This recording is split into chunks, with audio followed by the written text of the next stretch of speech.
Hello viewers, we'll be looking into some interesting historical events in our channel. Confront people with annihilation and they will survive. Plunge them into a deadly situation and they will live. When people fall into danger, they are able to strive for victory. Said by the famous Chinese general Sun Tzu. He wrote these words in his famous book Art of War, which translates to Ping Fa in the ancient Chinese text.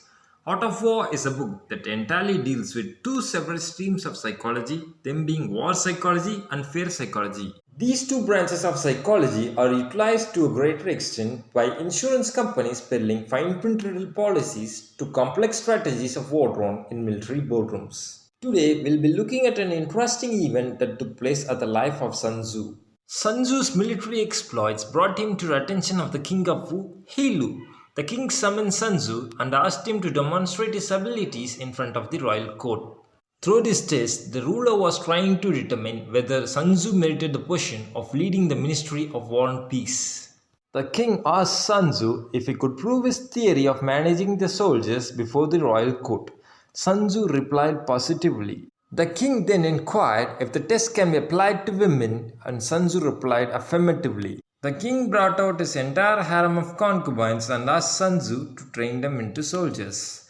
Sun Tzu divided them into two companies, appointed the two most favored concubines as the commanders of these companies. When Sun Tzu first ordered the concubines to face right and march, they giggled.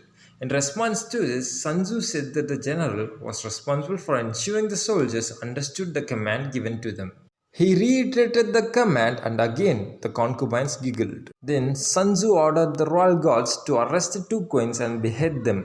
When the shocked guards failed to respond, Sun Tzu warned that they would also face the same consequences for disobeying an order. However, King Lu, fearing the loss of his two beloved queens, vehemently pleaded with Sun Tzu to spare their lives. An unrelenting Sun Tzu had the two queens beheaded in public, sending a strong message to the Wu military that disobedience at any level will not be tolerated.